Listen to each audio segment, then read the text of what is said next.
All right. Good afternoon, everyone. Welcome back again to another episode of the Nigerian Space. It's good to be back. It's good to see everyone. I mean, you can't see we can't see you, but you can see us.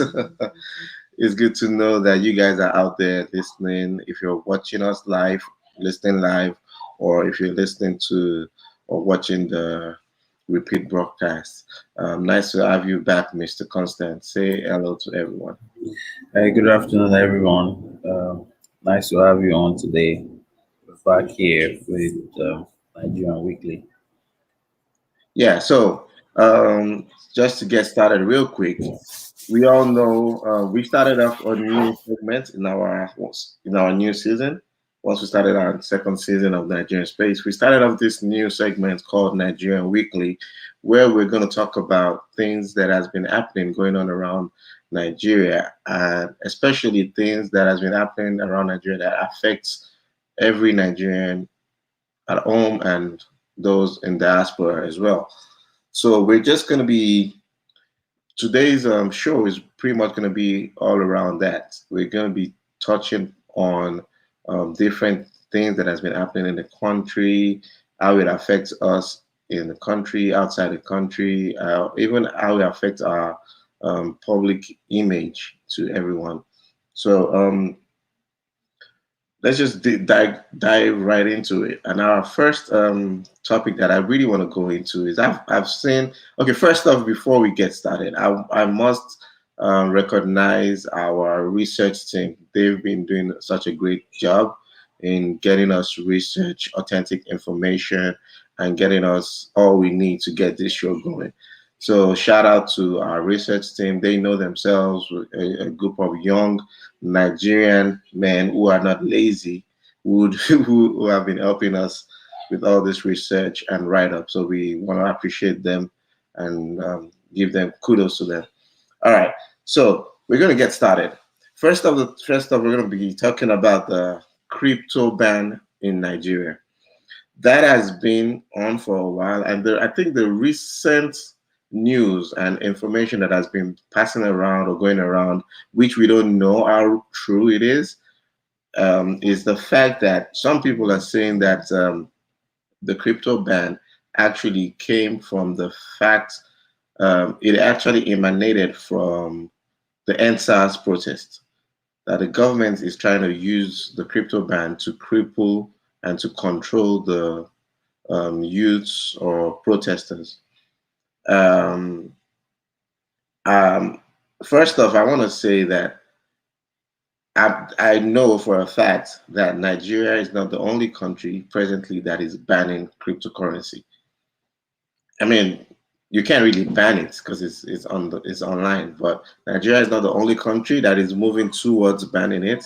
So I don't know how true that is about the government banning cryptocurrency, and I want to appreciate even one of the biggest human rights lawyers that we have in Nigeria, the name of Femi Falana, for actually talking about this. I read something online, and we have some information where he um, also mentioned that the government should deter from, or Central Bank of Nigeria should not be poke into. That's in his words. He said, uh, he wants the Bank of Nigeria never to poke its nose into political matters. That it's except it intends to discredit the bank that have been instituted to be under its control. So, Mr. Constant, what do you have to say about this whole information about crypto and NSAS protests and the government using it to control? I think um, Falano, was right about what he said. Central banks should not be involved in politics. We all know that the crypto ban came after um, the central bank realized that they can't stop the NSAS people from getting funding to be able to continue the protest. They don't have control over that. And also, I would like to also mention that. Forex is one of the biggest markets in the whole world, and we know that forex in Nigeria is like a cartel, and if you find an alternative means, that means it's going to affect a lot of people and in the cartel. And you also know that a lot of Nigerian businessmen who have the government blessings, uh, they transact in dollars, and it's a huge business. And I want to believe they're just trying to protect themselves and their own people, their own uh, select people. But it's unfortunate because you can't control this. It's not something the government have power over Yes, anywhere in the world. I mean, it's true that certain countries have banned it, but if we dig into that, what are the purpose, there is an underlying underlying purpose for them to ban that? I also mentioned that Vice President Osibajo spoke recently, I don't know, a few days ago, about the crypto ban. He told the CBN that they rather should find a measure of control rather than banning crypto outrightly. So you can see in the Nigerian political sphere, and a lot of people that understands the importance of getting into um, the crypto business early are also trying to, even though they can't speak out directly, they're trying to wage in and making sure that the CBN is not just totally banned because it's still mm, going to hurt the country either ways. So it's better you have control over it than banning outright. mm. True, true, true. Nice. I guess now I understand what you're saying about every country that has banned it, they have an underlying factor of why they're banning it. It's just like I know in Asia they have their own social media. They don't use Instagram, they don't use Facebook, and they have a way of controlling their own the youths and the social media. So this is this is kind of like I feel it's kind of like a what's that word now? A flow in that direction for Nigeria, trying to use it to control the youths. But that's kind of it does bring us back to where the discussion we had, because I've been thinking about it. It brings us back to the discussion we had in the past about, is Nigeria actually a democratic state, or is it, what are we even running in that country? Because Um, some people will say we run unitary system. Some people will say it's federal system. I just believe we have no direction. mm, Sorry to say that. I don't think we have any particular structure, which is the no reason structure. why Nigeria is failing right now. We can't really say if we're running the federal system, like the United States, every state will have autonomy. Yes. You can run, and I think, I mean, for take it to anywhere, the federal government is going to have more money because if you look at it this way, our major source of income is petrol, petroleum products and stuff, and we don't even refine any of this. We just sell them out raw. We import it back. But if the state that have gold, um, start doing business in that, if the states that have cocoa and all of these start doing their businesses and pay back to the federal government, I believe Yeah. the federal government will have more money to do a lot of businesses and all of that. And like we said, um, country grow from the local government, not from the federal downward.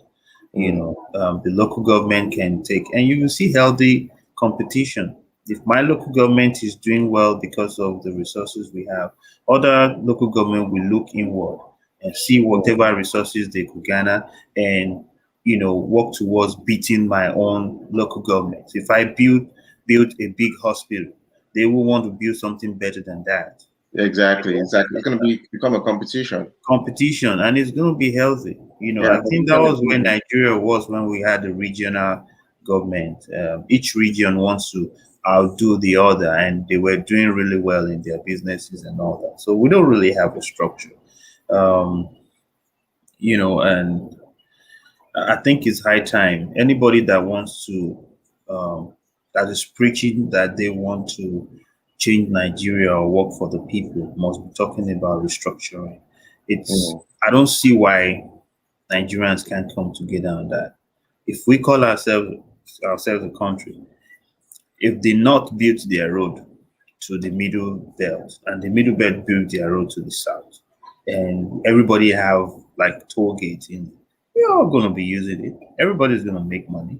Just let the federal government put a standard. Oh, if it's uh, 4 lane, Mhm. all the way from the north, and this is the maybe north to south main expressway or whatever they want to call it, or um, if they have standard for it, people will pick it up. Look at Lagos to Ibadan. We've been on that road for how many, 20 something years, and it's still not done. And it's because this is coming from the federal government. The Yeah, money people have made on that road, I don't think they can be poor anymore. And but the people that plies the road every day, people have accident on that road, traffic during festive period and all that. It's because some you have potholes and everything. People, they can kidnap and hijack. yeah, So I don't really see what structure we're running in Nigeria for the moment. yeah. I like the point you made there about structure, and it's sad. That is just the point. That's the basic truth about Nigeria. We don't have a structure. We just, and I think that has been our major discussion in all the episodes we've ever had. If you look at our approach to coronavirus, we're just copying and pasting whatever any country does. We'll implement it in our own country. Now we're looking at cryptocurrency, and it's just like they're just copying and paste. Okay, this country is doing this for their city, doing this to their citizens. We can do it too. But no, we have not even sat down to look at our own citizens and look at what will work for our people. Like Mhm. we know our grassroots is the strength of Nigeria. We have monarchs, we have kings, we have obas, we have local government chairmen that are just there and not doing anything. They are just there. It's not like they're not doing anything, but the government has You've they crippled them. yeah, they've crippled them. They've cut their wings. They can't really do anything. And they're supposed to be the voice of the people. They're supposed to be the ones that would bring the government closer to the grassroots. But all that, we've cut it off. And now all the power is central in the federal government. And now the federal government can handle everything. And it's just a cluster of. I don't know if you listened to Erufai and Governor Fayemi on the program that they did recently. There was an interview that they did recently. Erufai came out and supported um, restructuring. His committee has a report and very, you know, eloquent and clear, report that he gave. Um, he's only, for me, I think that Nigerian leaders are just selfish because you're coming out about this when it's closer to 2023, and everybody knows you have an ambition. It's clear when you start talking about this report. I think this committee was set up as soon as Buhari got in to review what the Jonathan government did Imagine. on restructuring. And you have all those reports Over done 4 years ago. early. Yeah, and then somebody was like, it wasn't presented to the National Assembly, but Fayemi said it's been presented to the National Assembly. They're just waiting to hear back from them, and they will come and represent openly to the National Assembly. How long are we going to dwell on this for? This is 2021, and it's already going to be March by tomorrow. This year is almost gone again. By Yeah. next year, they're all going to be busy chasing 2023 election. That's it. That's when they will bring it out and use it as a propaganda for so that you can vote for them. So, if you know this, ahead of time, so why are you not using it? Why are you Why are not you not doing working on something it? What are about you focusing on? it? Exactly. So I know the leaders knows the right thing to do, but they take advantage of the citizens. And I really don't blame, I've always said this, I don't blame Nigerian problems on leadership alone. Leadership is about 30% as far as I'm concerned.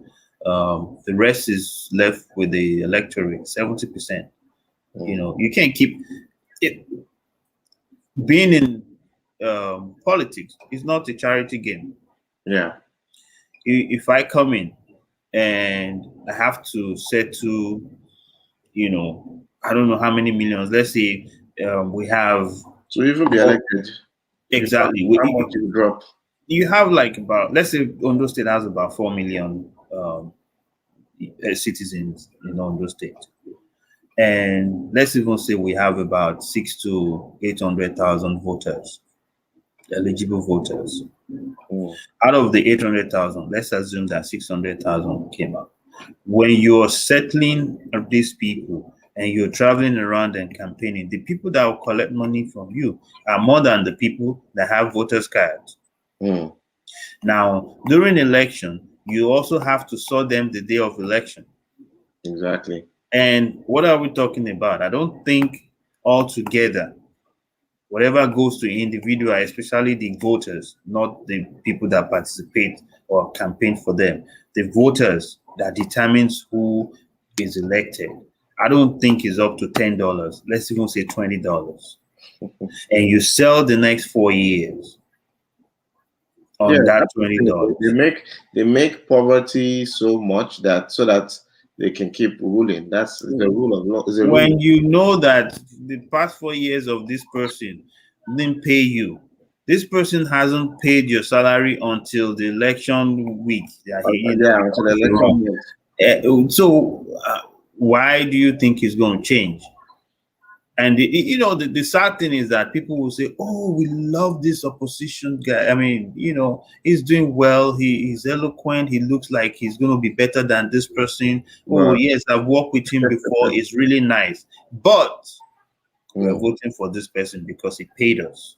yeah, And you come back after a few months. Oh, this guy is not doing well. You already know.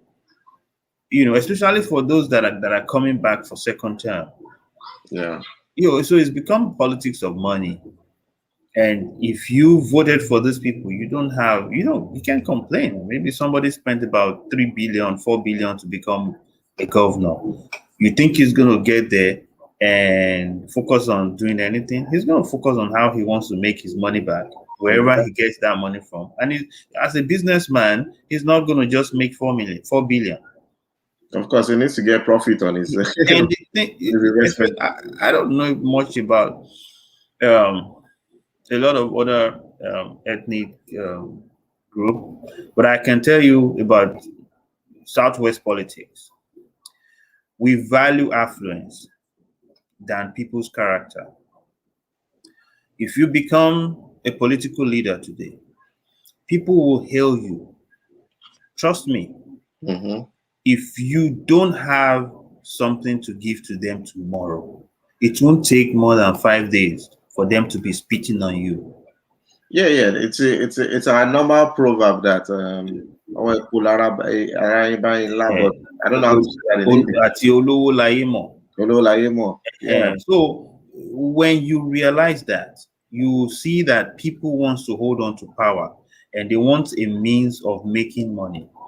And because they struggle so much to steal this money and it's easier for them than even doing business, they forget that even this money can be used for business and enhance their people.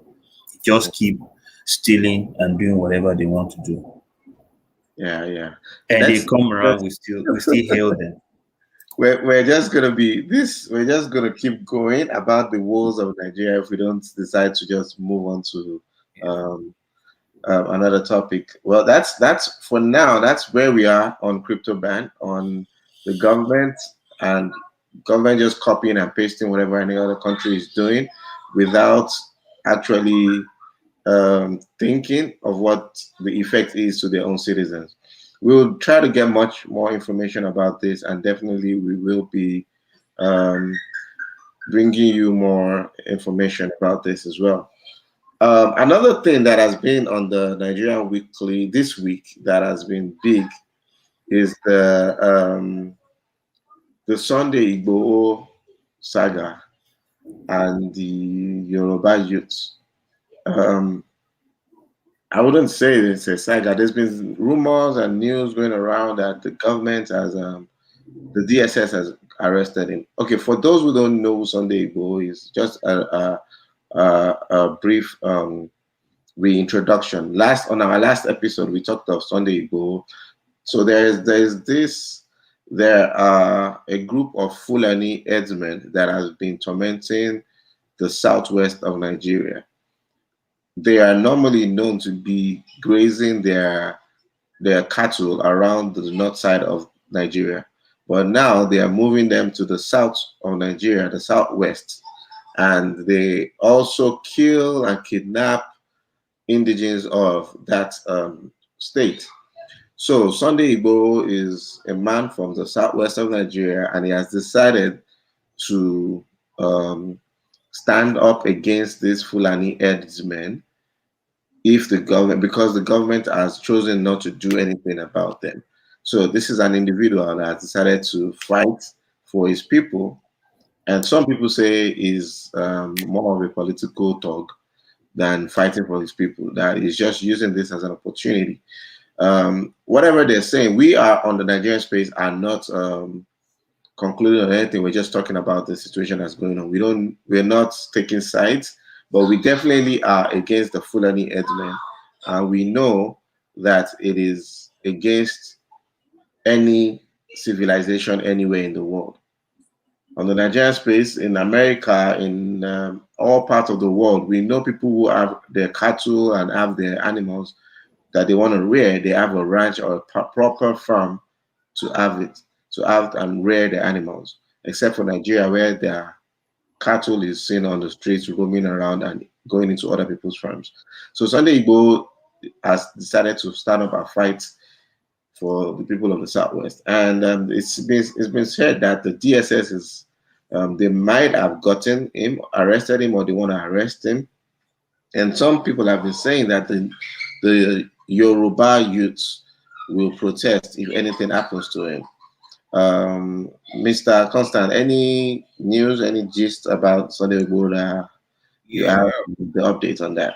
I saw a video where I think his convoy was being accosted, but the youth stood up against that. Um, I'm not sure. I don't have a clear info if he's been arrested or not, but I don't believe the government will want to do that either because it's going to cause a lot of trouble among the Yoruba youth who has looked up to him as their savior. And you can't blame them because if the government has been silent and the people have been killed day in day out, and from within that same community, people are being um, kidnapped and ransom being paid. There was this one of the village elders Mm, that was interviewed, and he said, you look at what we have in the village. We don't have much, but we're all like family.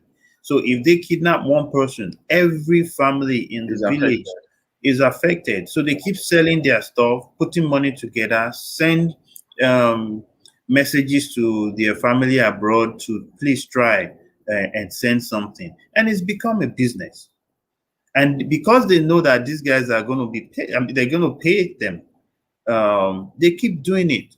And the Mm, federal government has been silent on this. So when somebody rose up and said enough is enough, you want to start castigating and arresting and doing whatever you like to that kind of person. I don't think the people will stand for you to just arrest him easily. You probably want to fight them. especially Also, because it hasn't really violated he hasn't, any government as far as rule I'm or law. concerned. Yeah, as far He as we know. hasn't. Yes, you said they can't chase someone out of the place. They said one of the people they killed was a doctor that went back home. He's been abroad for over 20 years. He went back home to establish his farm. And the herdsmen came to his farm. He went to their leader, the Fulani leader, to tell him. And before you know it, this guy was killed. He was tied to a tree and killed. Yeah. That's somebody that the community was looking up to, that, oh, this person came back home to do business, to enhance the community, to bless the people. you know uh, he was killed. What do you think will happen? Yeah. Like you said, the kings don't have any power like they used to anymore. We don't even give them the kind of respect we used to give them. So people are going to look up to someone.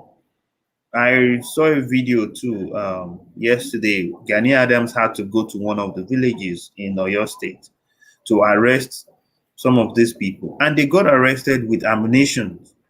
Imagine. And these are not Dane guns; these are automatic weapons that was given to them.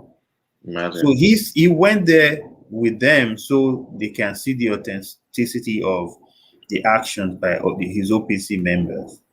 Yeah. Nigerians are, yeah, rising up to, especially the Southwesterner. They have to. There's also a video of a man who um, gave an update about 5 villages in this same Oyo state was overtaken by one Fulani guy. He chased everybody out of the village and brought his people. The Hmm. king sent 4 people to him. He killed all of them. And the people found a way around it. I don't know how to put it. You know. So he just came out. He's been cursed. Yeah, so he just came out one money and shot his own son by himself. And where they were having meeting, there was this bee that was released there and started stinging all of them. So they are not sure if the guy is even going to leave. So his people ran away because the bee stung all of them and all that. Then the people of the community were able to go back to their places. Who do you think? Do you think these people are going to listen to the government anymore? No, Definitely. because they found somebody who could fight for them, Hmm. who could, protect them. And we say And we are running a federal government when the federal is not even doing anything. Even the state is not even doing anything right now. I mean, El-Rufai said it in his speech that the state government don't have. You think I've said it here before, even before El-Rufai said. I said the state governors don't have a say on state securities, Hmm. police or anything. They don't. And you'll be surprised that the state governors are the ones that are fueling, buying vehicles, a lot of stuff for For the federal police police. force Exactly. and You the need to federal police. be at these security meetings and see everybody bringing their needs, as if the federal government is not funding them, and the state will carry the burdens. And you know, eh, at the same time, no matter how good you've been as a governor to these people, how good relationship you have with them, if the IG says, "Guy, don't don't do anything for this guy. Don't listen to him," they're not going to listen to the governor. Hmm. So the governor is at the mercy of the IG and the president when it comes to state security.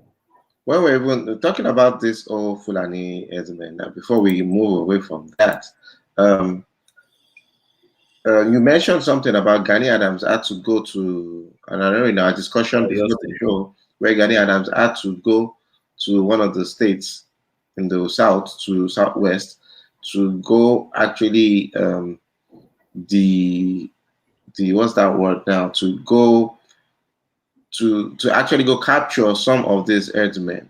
And it Yeah. brings up a question. The question that is scrolling at the bottom of our screen now is: are these guys actually herdsmen? Are they bandits? Or are they even terrorists? Because I don't, like I mentioned in our last show, that how are you herdsmen and having guns and weapons around with you? If you've been listening to Alhaji Gumi's responses and interviews, um, he said we should respect them, that they are citizens of this country. And they were asking, are these foreigners or citizens? He said they are Fulani men. They go everywhere. So if they are here, they are their citizens because it's Fulani. You understand? And these people wants to settle. They want education. But um, I think the Boko Haram says Western education is evil. Exactly. And these people, you can't even separate them from the Boko Haram people because these ones are within um, the states. They're all over the place.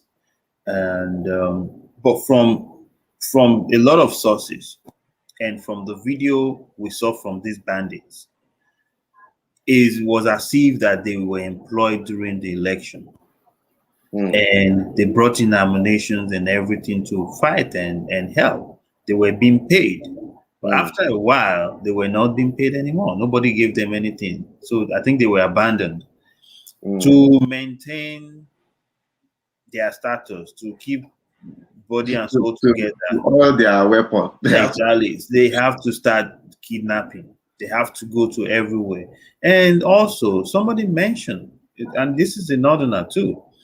He said they had interviews with some of these bandits and Boko Haram repented people, and they told them that they usually come in to drop ammunition for them in the bushes with helicopters.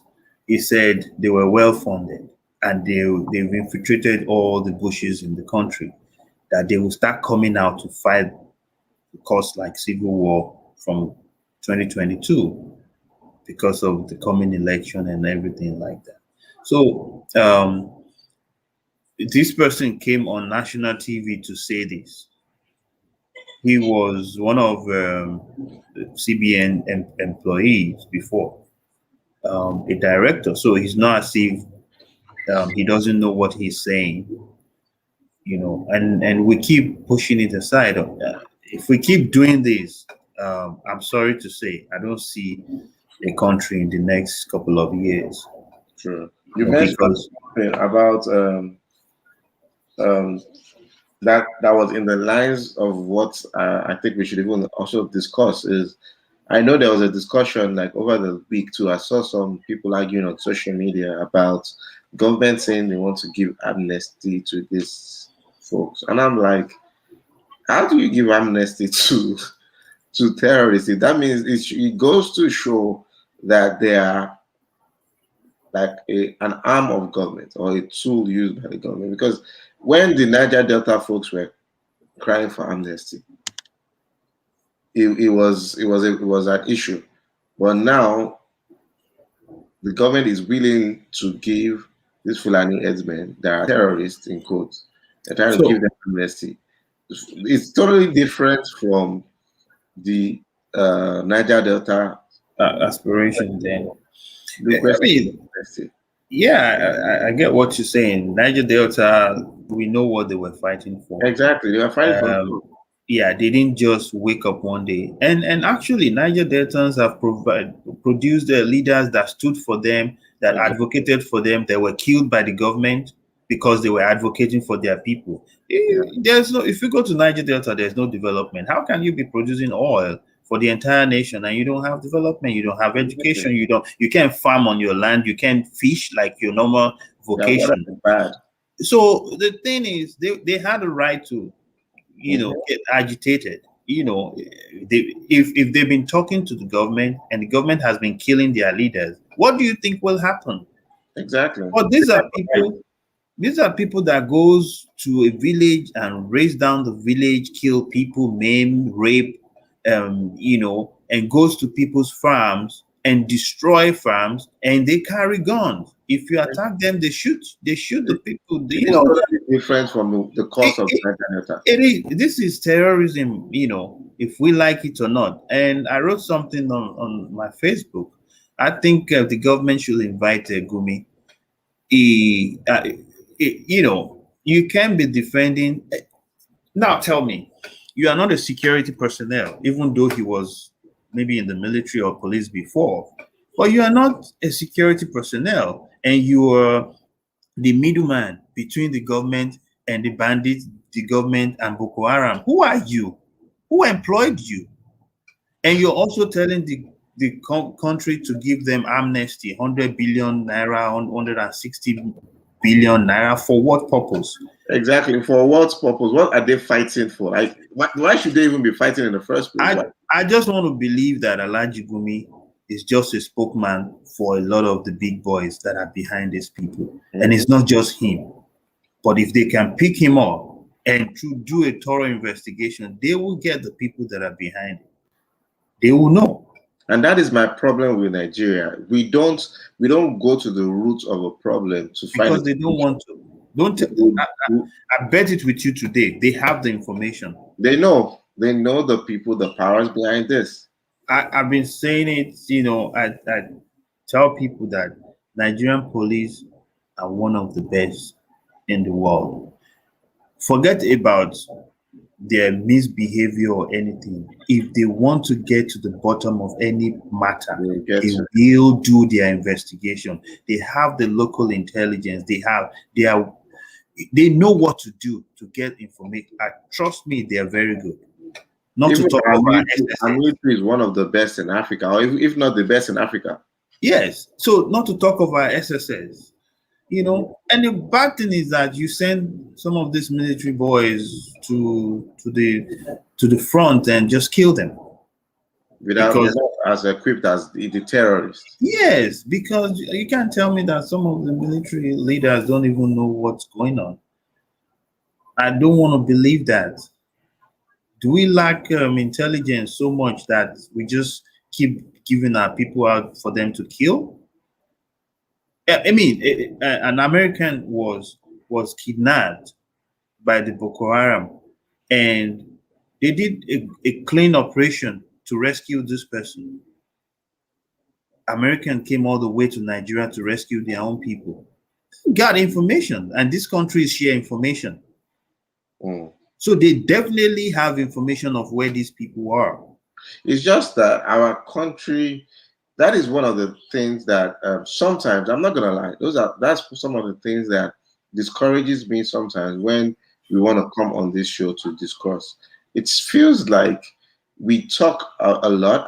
The citizens of Nigeria know the right thing. We talk about it. We talk about it on this show, and I'm sure there are a lot of other shows out there that are actually talking about these situations and actually saying what should be done. But I feel like the government, not even the government, those in power are just gonna sit. They always sit back. They watch all these shows and they just laugh like they just laugh it off, and they don't do the needful. It's just the point I want to make is this, that we have this show just to let them, Nigerian government, those in power, know the effects of what they are doing, of their actions, of what is or whatever is going on in Nigeria, on Nigerians in diaspora, on our image in general. Because if this keeps going on, it's just going to affect us, our image all around the world. Just like when Trump was president of America, it affected the image of America all over the world. We as Americans, I remember back, was it when Trump? It was before Trump, not even the president then.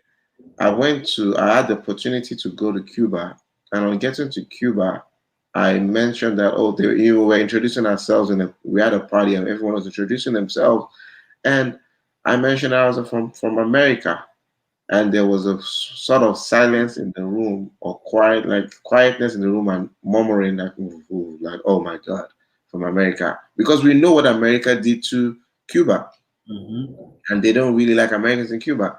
But then I had to just throw it out, and I'm like, okay, well, I'm originally from Nigeria. And you could feel the excitement. You know, oh, Nigeria, Nigeria. Oh, nice to meet you. Nice to meet you. And that is the effect that the government doesn't know that it Yeah. has on its citizens. If you Mhm. go anywhere, you introduce yourself, no matter how smart you are, no matter what job work you've done. But the moment you mention I'm from Nigeria or originally from Nigeria, it changes the The mentality and perspective, the yeah, way you are viewed. And yeah. situations like this, with the way our governments are handles situations like this. I remember when NSAS was happening. I was in a state with my co-workers. We all traveled to a state. I think we're in Virginia or somewhere. And my co-worker saw me, some white guy from first time I met him was like, "Oh, you're from Nigeria, right? Oh, sorry about the old NSAS and the old thing about your country shooting the citizen." I was like, "Wow, like you know about this?" Like he said, "Yeah, yeah." That he looks into information like that. That he always researches stuff like that. And I'm like, "Oh, wow, thank you so much. That is just a sad thing." He said, "Yeah, are you helping out? Is there any way we can help?" That's all the way in America, right here. Hmm. You can see the image of Nigeria, how it's portrayed, the things we have to go through being Nigerians when we go to do our normal things in life. So things like this are just ridiculous to hear that we are dealing with Fulani headsmen and Hmm. we're considering to give them amnesty and we are banning crypto. I mean, it's just so unheard of. It's just the effect is so bad on us that even those who have never been in Nigeria before who really want to come home, who really want to come to visit, once they heard the story of Fulani headsmen, kidnapping and all this, they will be scared of going back home. Yeah. Even the people that goes home regularly, they don't want to go home anymore. People are scared. And I just, I mean, I don't know where we're gonna start from, but something has to be done drastically.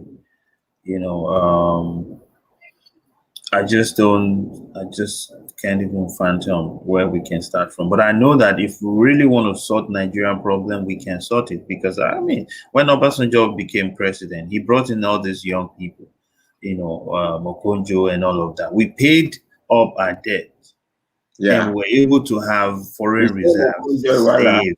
the same Okonjo Iweala that was rejected by Nigerians, or Nigeria is now the first female head, which We we know that for sure that Nigerians have people. You don't even need to look outside Nigeria to find good hands to work with. Nigerians have great people. mm, We breed great people every time. And also, the shameful thing is that um, if the Africa wants to grow, Nigeria has to grow yeah, because Nigeria is like a lot of African nations are looking up to Nigeria. If there I, is any changes in the country, it affects every other African country. I saw a post like that. Someone actually said what you just said. He said, if Nigeria decides to wake up, Mhm. Africa, Africa will wake up. And we have everything the world needs. So I don't see why we will be fighting each other. How we'll be, the Yoruba have a saying that when you're shielding the sword and the sword is destroying the shield, it will say, oh, he doesn't know that he's destroying his own house. mm, You understand? So when we say we're a country and Yoruba and Igbo and Hausa are having issues up and down, on top what? On top leadership. Anybody can rule the country and make sure that there are basic infra. Nigerians are not asking for too much. Give us 24 hours electricity. Give us good road. Give us security. I'll tell you, the people will create businesses beyond we will run our nation. country. That's We it. don't even need government to provide jobs for us. Yeah, the Just basic let us have necessities of it. life. Ordinary electricity will sort more than 60% of our problems in Nigeria. Exactly. If companies start doing businesses and there's electricity, people will be building roads. Companies will be building local roads. That's what I said. I mentioned it too that 1 year, Nigeria should just give us 1 year of uninterrupted power, of no lights going off. 1 year. A And country, you just watch the amount of development that would happen in that country. a country of 200 million that we're still talking of less than 10,000. We don't even have up to 6,000 or 7,000 capacity right now. Is it kilowatts or what they call the Exactly. stuff? Power went out. Power went out in Texas because of the snow. We lost power. I lost power for 2 days. Some people lost it for a day, lost it for 3 days. And they are holding the members of ERCOT accountable, of which Mhm. the board members of ERCOT have actually resigned because of Mhm. this effect. But we have been dealing with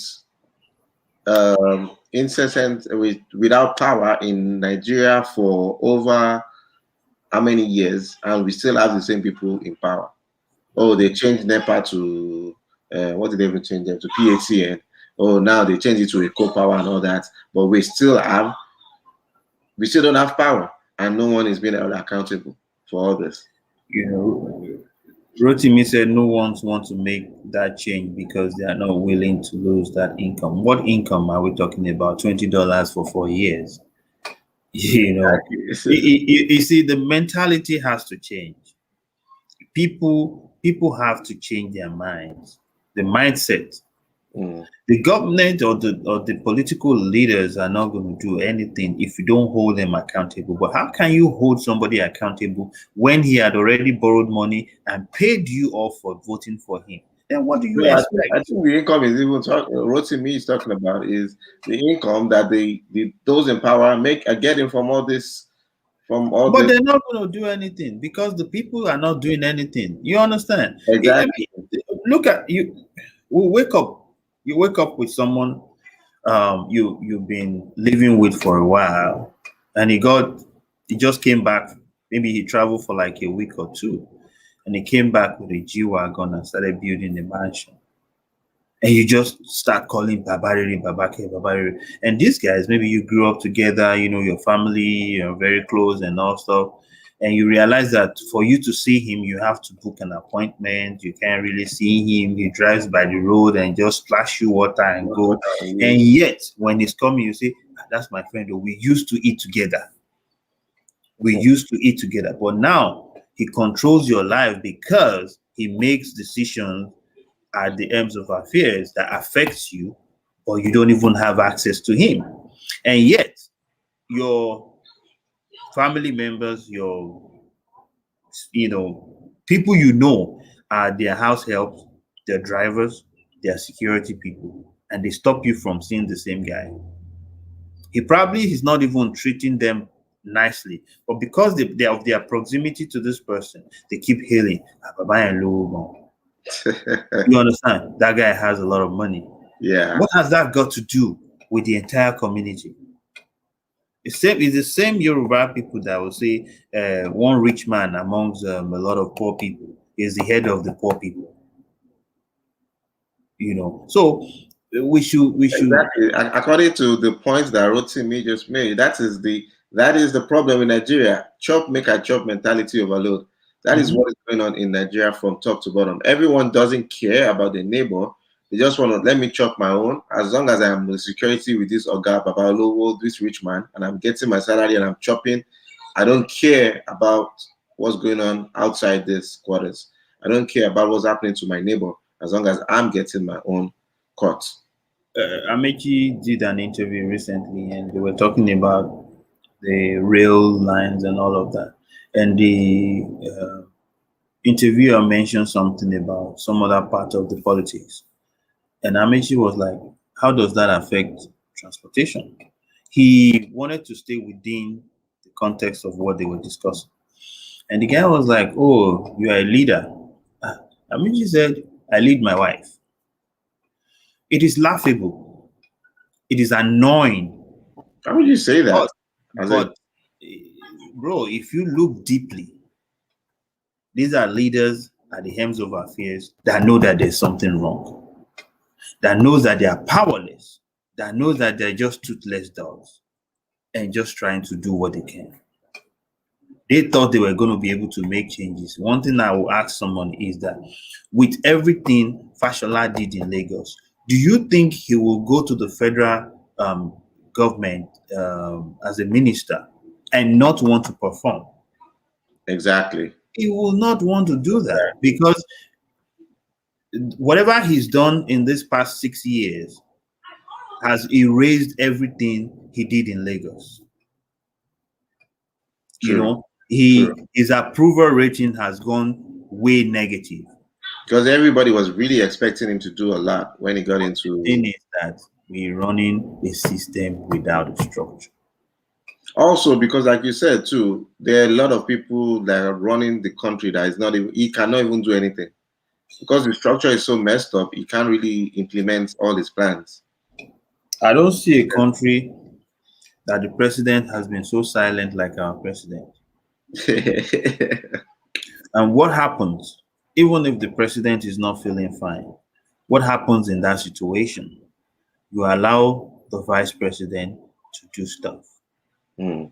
We understand that Osibajo is not the kind of sit down quiet person, but he's been quiet. That has a lot to say about what's happening in Aso Villa, whatever it is, the presidency. I mean, election is coming, so everybody's planning for their own.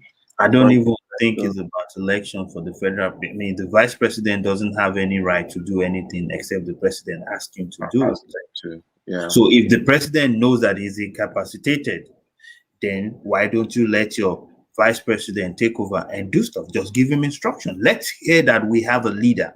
Let's Mm. know that the government is working and they are doing something about the situation of the country. Not you just come out whenever you feel like coming out and you say beautiful nonsense to the people. What happens when you know that the wife of the president has been speaking out, and after a while she got tired and moved to Dubai and stopped responding and speaking about whatever is happening in Nigeria? You think that the house is in order? We definitely know what's going on over there. Something is wrong somewhere. And just like Tomiwa has said, he said a quote from Olusegun Obasanjo, the former president of Nigeria, said, "If you are the commander in chief and banditry is taking place in your backyard, then you have to wake up." I mean, that's not even like it's a known fact, but we all know that this would not have happened in the days of Obasanjo, Olusegun Obasanjo, even though things were happening. Was it not the tenure of Obasanjo when he made created an amnesty for science Yeah, about the Niger Delta, and we know of other things that happened in the times of Obasanjo when he actually took control and ruled the country. Right now, we have a president that we don't even know what he's doing, what he has done. It's just apart from encouraging all this that is going on amongst the Fulani headsmen.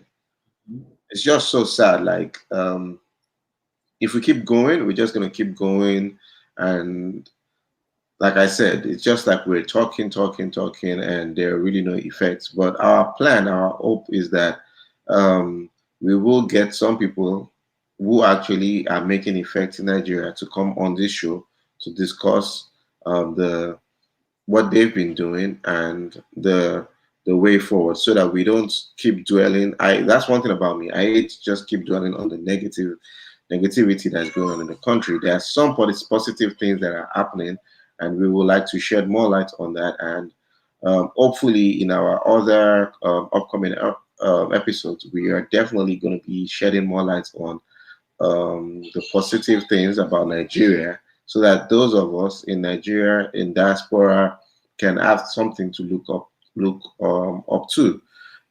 As we mentioned during our discussion, it was a big thing. Also, not necessarily this week, in the past few weeks, about Miss Okonjo-Iweala. We want to use this opportunity to congratulate her because she is one of the Nigerians that we respect that has been doing great in the name of Nigeria or as being a Nigerian citizen.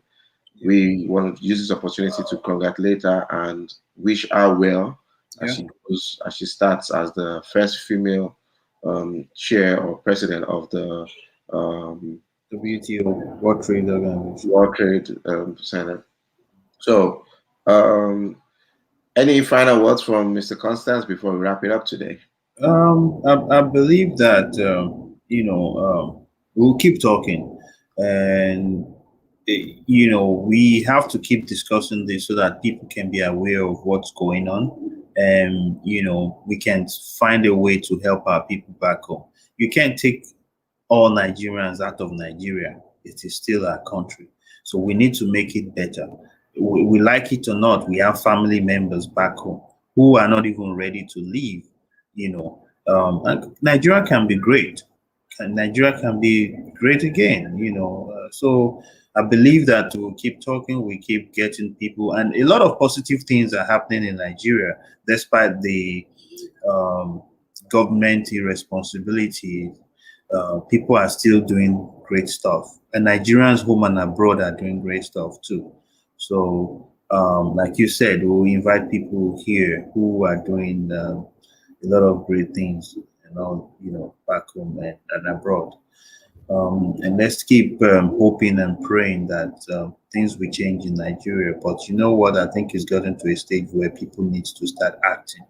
They will scare us away like they did with the answers, but there will be a point where um, people will start coming out to defend.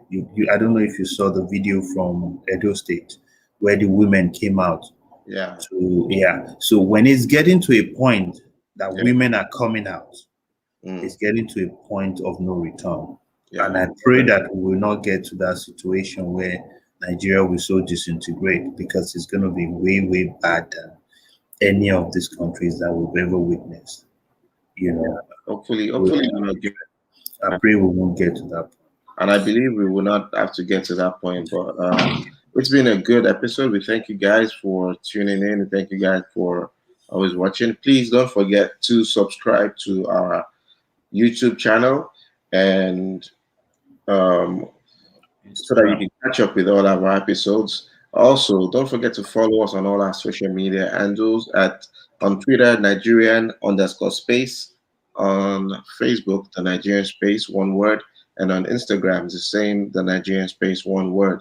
We are gonna be getting onto Clubhouse sometime this week or sometime this month of March. So that is another way for you to look out for our channel on Clubhouse, and we're going to be continuing some of our discussion on there, and hopefully bring some of the guests on Clubhouse onto our live Yeah.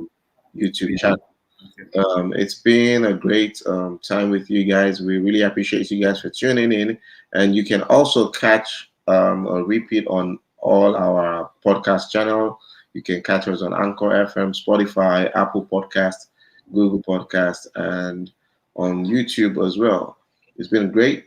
Thanks, guys, for tuning in today to the Nigerian Space, and we hope to catch you on our next episode. Finally, once more, thank you to I want to shout out to our research team. Thank you 13. so much for the great work you guys are doing. You're doing a great, and they're available for you guys for hire if you want to hire them. Just reach out to us. Yep. Super. All right, guys. Thank you so much. Bye Thank from. you. Have a great week.